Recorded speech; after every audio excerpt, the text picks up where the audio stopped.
Hello, my name is John Gibbons, and I'm with the Product Success team here at ServiceNow. And today I'd like to talk about the architecture of container vulnerability response.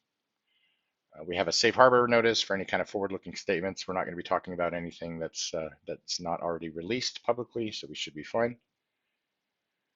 Some of the topics I'd like to cover today about the container vulnerability response is the structure of the container vulnerable item, the structure of the discovered container image, structure of the container image finding, the third-party vulnerability entry, and then the overall relations that the container vulnerable item has with all of these other records.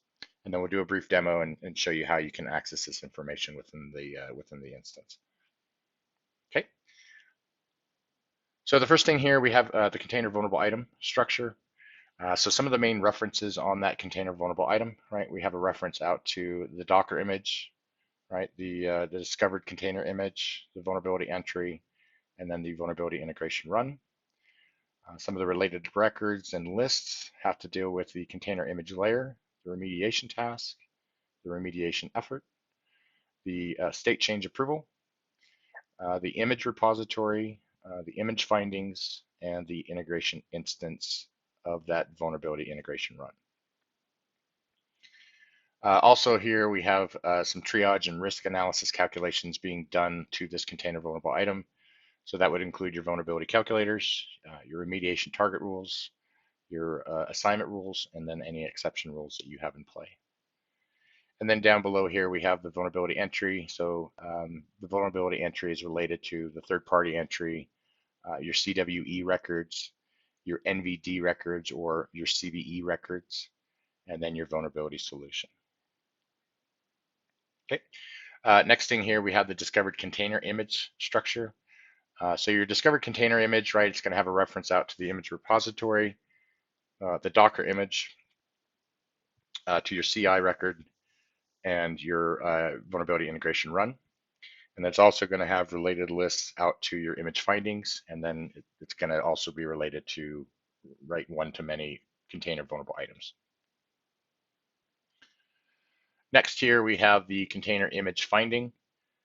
So that image finding record is going to have references out to the Docker image, the base Docker image that Docker image is associated to, the discovered container image, your vulnerability entry, your container image layer, right? The package, the image repository, and the image findings. And then, right, we also have the integration run.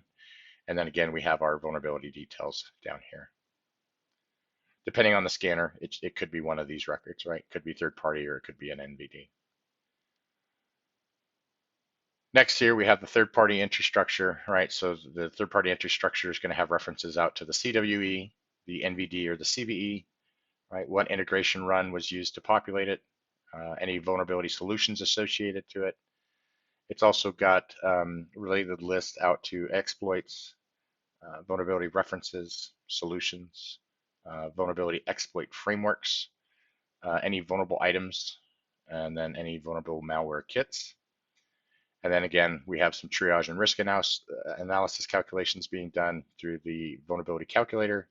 And then we also have classification groups and rules. So here we've got the container vulnerable item, the relations out to all these records that we just went through. So you can see here we've got the container vulnerable item.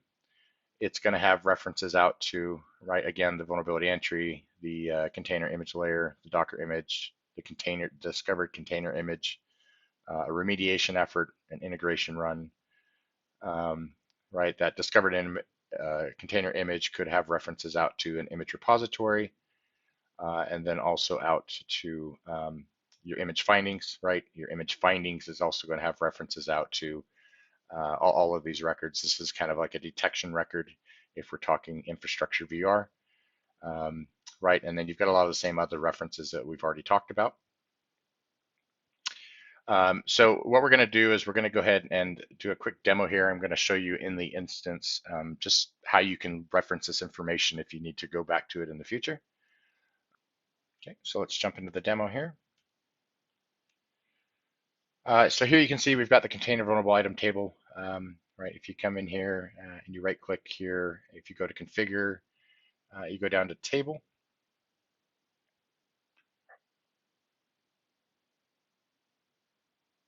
Okay. When that comes up, right, if you come down here, you do the show schema map.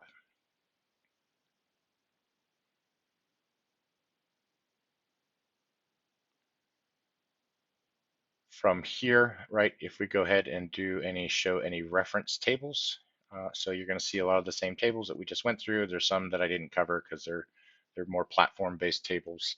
But right, we've got the state change of the integration run, right, out to the repository. So you can do this on any vulnerable item table to see what other tables it's referencing, right? If you want to show what other tables are referencing the container vulnerable item here, you can see these tables here, right? So kind of a useful tool in the future if you ever need to answer any questions about how this record affects other tables.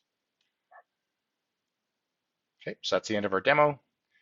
So some of the things that we learned today, we learned about the structure of a container vulnerable item, the discovered container image, the container image finding, the third-party vulnerability entry, and then the relations of the container vulnerable item out to other tables. Okay, so for more information, right, you can always go out to the doc site. There's also a good one here, exploring container vulnerability response. And that will be it. So I appreciate your time and thank you.